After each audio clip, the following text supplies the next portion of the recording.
Bismillahirrahmanirrahim. Assalamualaikum. Halo teman-teman semua. Kembali lagi di video 30 sahabat Nabi yang mungkin belum pernah kalian dengar. Alhamdulillah, hari ini kita telah memasuki tokoh kita yang ke-17. Dia adalah Ubay bin Ka'ab. Ubay bin Ka'ab ini merupakan salah satu sahabat yang memiliki kun atau nama panggilan Abul Munzir. Beliau berasal dari kaum Ansor, tepatnya dari suku Khazraj. Beliau juga merupakan penulis wahyu dan salah satu juru tulis Rasulullah Muhammad SAW. Sebagai seorang sahabat yang ikut dalam Baiat Aqobah yang kedua, juga penulis wahyu, sehingga Ubay bin Ka'ab ini memiliki pengetahuan akan Al-Quran yang amat dalam. Bahkan Rasulullah Muhammad SAW pun sempat dititahkan oleh Allah menyampaikan Al-Quran kepada Ubay bin Ka'ab ini secara langsung. Rasulullah Muhammad berkata kepada Ubay, "Wahai Ubay, aku dititahkan oleh Allah untuk menyampaikan Al-Quran kepadamu." Dalam perasaan yang kaget dan senang, Ubay menjawab kepada Rasulullah Muhammad SAW, "Ibu dan bapakku menjadi tebusan untukmu, ya Rasulullah. Apakah kepada Anda disampaikan namaku?" "Benar," kata Rasulullah Muhammad SAW, "namamu dan keturunanmu dalam derajat yang tinggi." Pernah juga Rasulullah Muhammad SAW bertanya kepada Ubay bin Ka'ab, "Ayat manakah dalam Al-Quran, dalam kitab Allah yang teragung?" Jawab Ubay bin Ka'ab, "Allah dan Rasulnya lebih tahu." Rasulullah Muhammad pun mengulangi pertanyaannya, "Wahai Abul Munzir, ayat manakah dari kitab Allah yang teragung?" Maka Ubay bin Ka'ab pun menjawab awalan dari surah Al-Baqarah ayat 255 atau ayat kursi, "Allahu la ilaha illa huwal hayyul qayyum." Rasulullah pun merasa bangga atas jawaban dari Ubay bin Ka'ab. Beliau pun bersabda, "Wahai Abul Munzir, selamat bagi Anda atas ilmu yang telah Anda capai." Karena kesolihannya itulah dan keilmuannya juga, Ubay bin Ka'ab mendapatkan posisi yang utama di tengah-tengah kaum muslimin. Selepas Rasulullah Muhammad SAW wafat, Ubay bin Ka'ab ini senantiasa mengawasi kaumnya dan juga menjadi penasihat bagi Khalifah Abu Bakar As-Siddiq dan juga Khalifah Umar bin Khattab.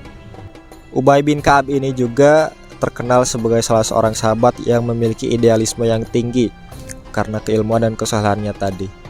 Misalnya selepas Rasulullah Muhammad SAW wafat dan mulai banyak huru-hara yang terjadi di tengah kaum muslimin, Ubay bin Ka'ab ini berkata dengan tegas, "Ketika Rasulullah Muhammad SAW masih hidup, kita hanya memiliki satu tujuan bersama beliau.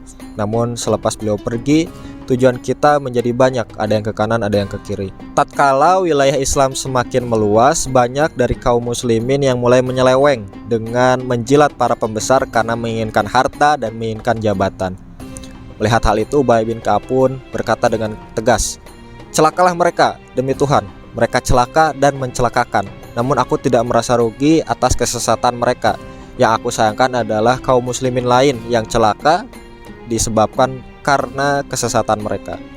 Ketika mengingat Allah dan mengingat hari akhir ataupun setiap membaca ayat Al-Quran, Ubay bin Ka'ab ini seringkali diliputi kedukaan dan kesedihan. Tetapi Quran surah Al-An'am ayat 65 lah yang paling bisa membuat beliau merasakan duka yang amat, dimana dalam ayat tersebut Allah menjelaskan perpecahan dan pertentangan antar golongan, juga keganasan satu golongan yang menyebabkan kemalangan dari golongan yang lain bisa jadi adalah salah satu azab Allah. Dan itulah yang paling ditakutkan Ubay bin Ka'ab menimpa umat ini. Ubay bin Ka'ab amat mencemaskan akan datang suatu generasi dari umat ini yang saling bercakar-cakaran dan berpecah belah. Mungkin itulah yang kita rasakan seperti sekarang ini. Dan itulah tokoh kita untuk hari ini, seorang Ubay bin Ka'ab, penulis wahyu dan salah satu juru tulis Rasulullah Muhammad SAW.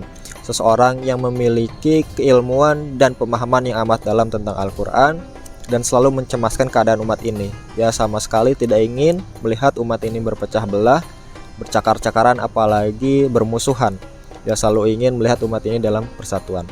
Mudah-mudahan kita senantiasa bisa menjaga keinginan dari Ubay bin Ka'ab ini. Mudah-mudahan kita juga bisa meneladani kisah hidupnya.